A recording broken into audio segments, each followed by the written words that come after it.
currently sitting here having a coffee,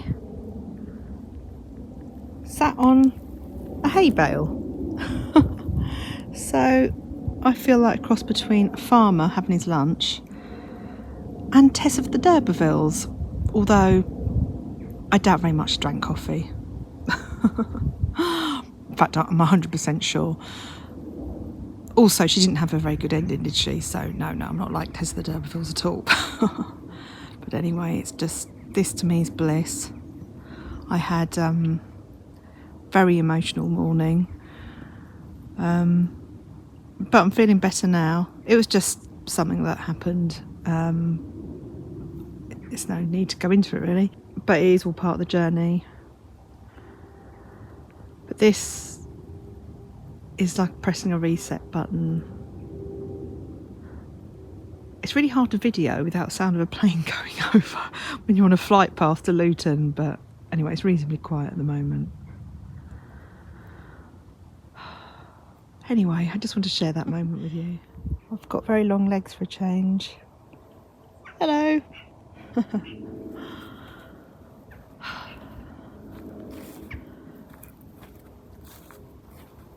You know, I guess I started this channel because I made a big change in my life, but I don't want to bang on about it.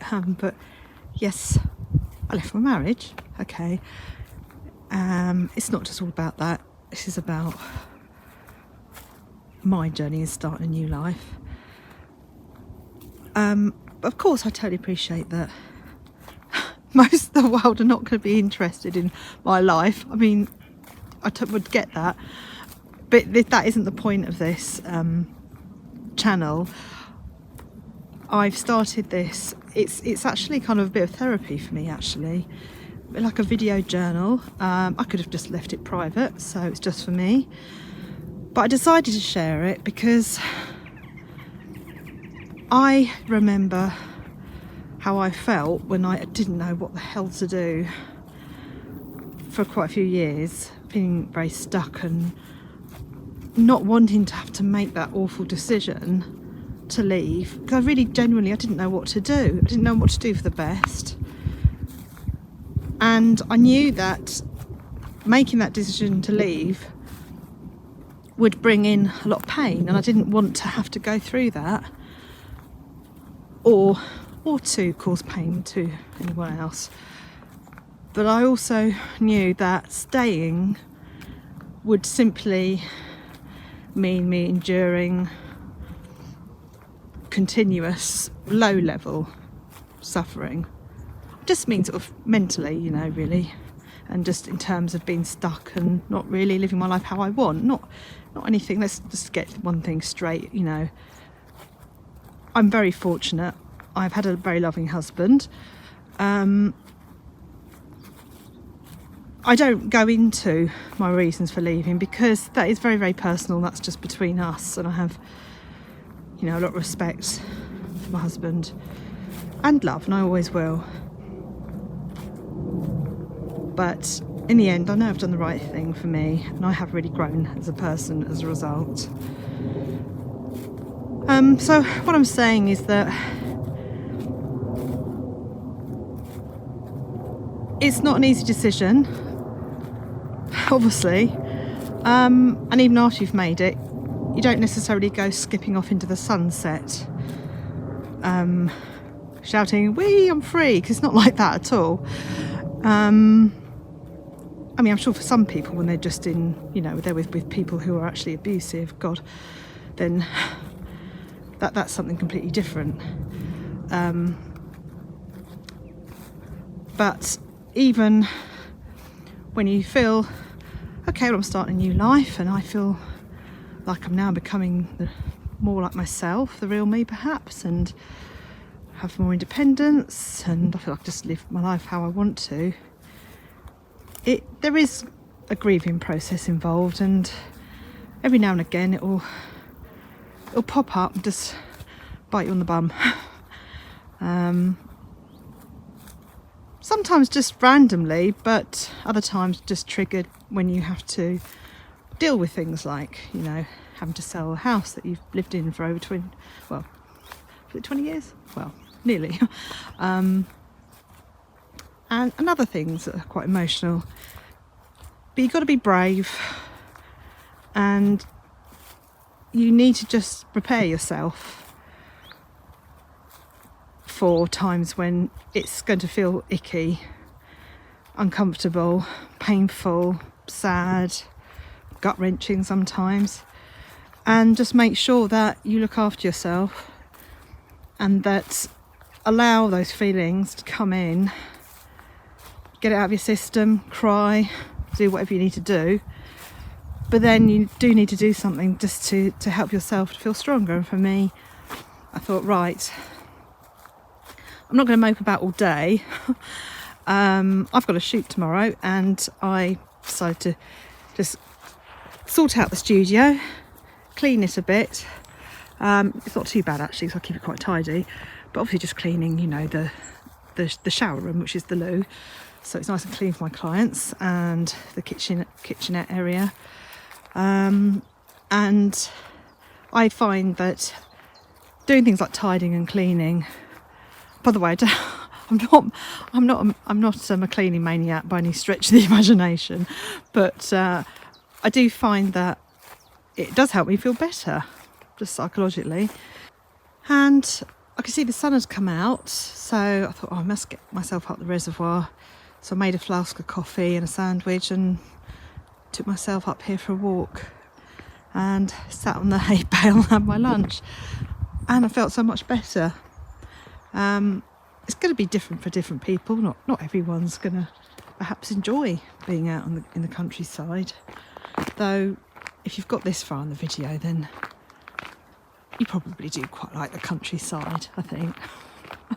If you've stuck it out this long with me. Yeah, so it's just, I think what I'm saying, keep going. Ride the waves, the highs and the lows. You'll get stronger. And also remember that, you know, sometimes relationships do come to an end.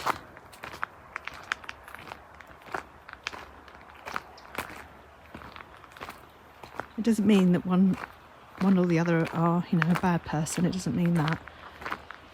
It just means that you might want different things from life. Your values might have changed. You've grown apart. How you enjoy your free time might be very different. And sometimes it's kinder to both of you to part so you can both live how you want to live without tension or any arguments. And hopefully you might even be able to remain friends. I think that's a lot kinder than both staying together because you're afraid of how you're going to feel or afraid of being alone.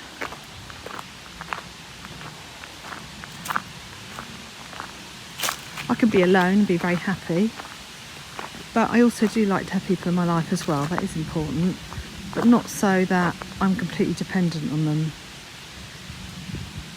You know, it's a balance, isn't it, really? There's my friend the Skip again. Hello, Skip. Full of rubbish again. Also, being able to laugh. Oh yeah, lovely, lovely. I am that mad. I do actually just laugh on my own sometimes. I just heard a bit of a scampering, but I think there's probably a little mouse in there. Anyway, not sure why I've come down here. Just why not?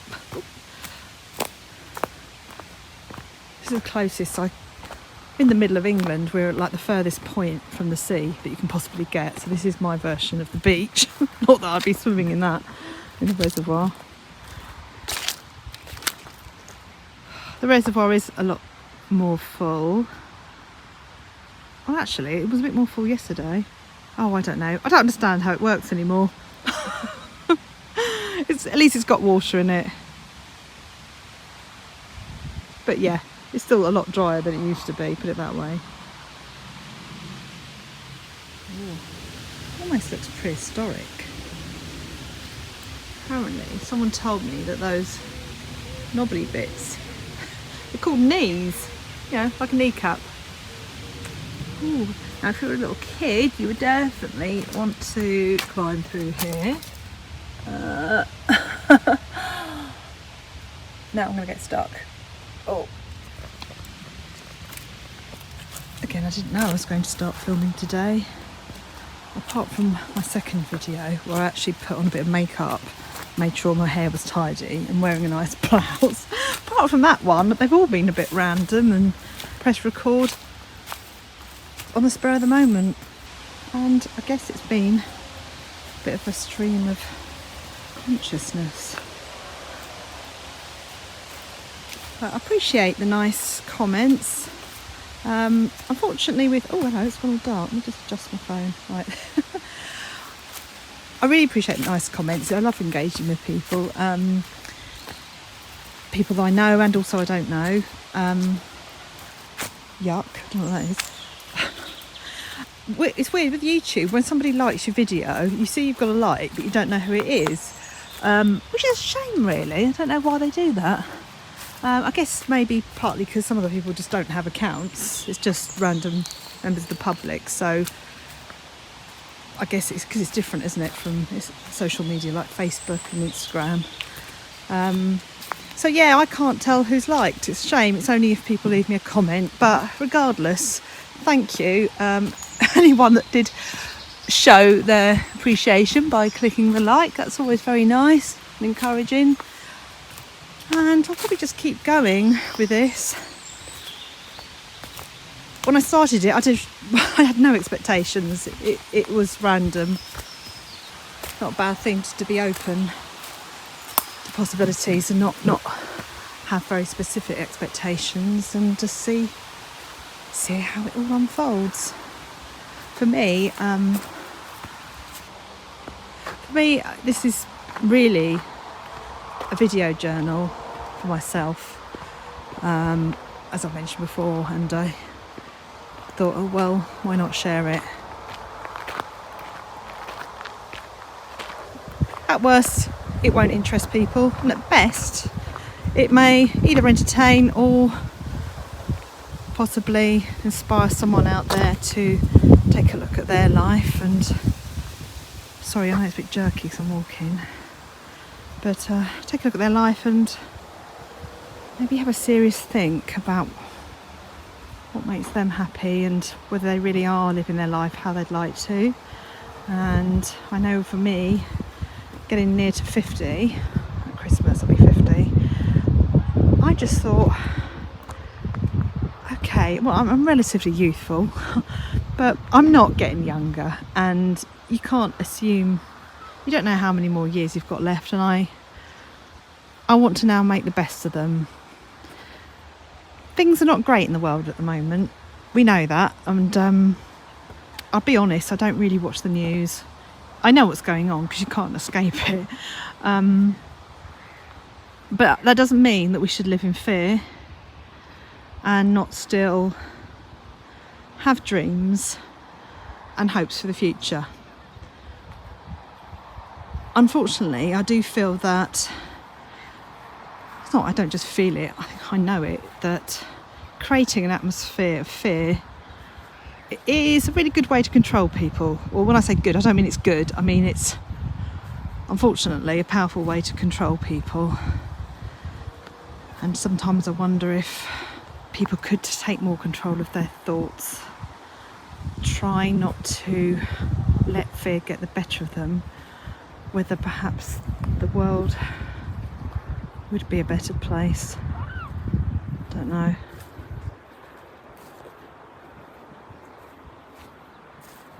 But all I do know is really do what you can to give yourself peace and happiness, and to others as well,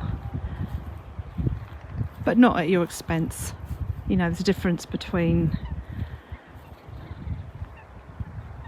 being a loving person who helps others and actually being a people pleaser, which is something else altogether. And I know I've been guilty of that. because genuinely I do want to help people, but I've sometimes perhaps helped the wrong people, or people that perhaps have used me a little bit because of what I can give to them or what they can get from me, whether that was sometimes free photography, if I'm honest, or using me like a counsellor and ending up in quite a draining friendship, and then past relationships even before I got married, putting others before myself all the time. I'm sure that there's probably quite a few of you out there that will totally relate to what I'm saying.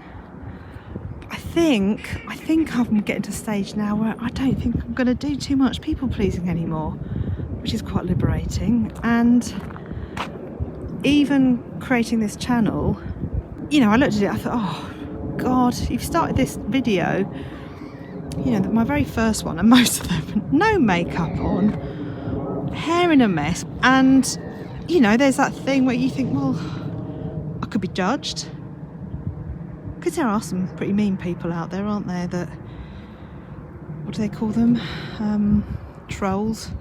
Trolls makes me think of like some sort of thing that lives under a bridge and jumps out at people. Well, I suppose they do jump out at people, don't they, in comments. Trolls, haters, and I nearly said gargoyles. Gargoyles, whatever, you know, keyboard warriors, people that would never say those things to your face. And sometimes I wonder, I think, well, I mean, I've been lucky so far, but I'm going off on a bit of a tangent here. I think what I'm trying to say is that it's been liberating for me just to put these out there and not worry, not care what people think of me, actually. Yeah, that's been pretty cool. So thank you for everyone that's been friendly and supportive. I will endeavour to try and make videos that are interesting and reasonably uplifting, but also I'm going to be real as well and honest.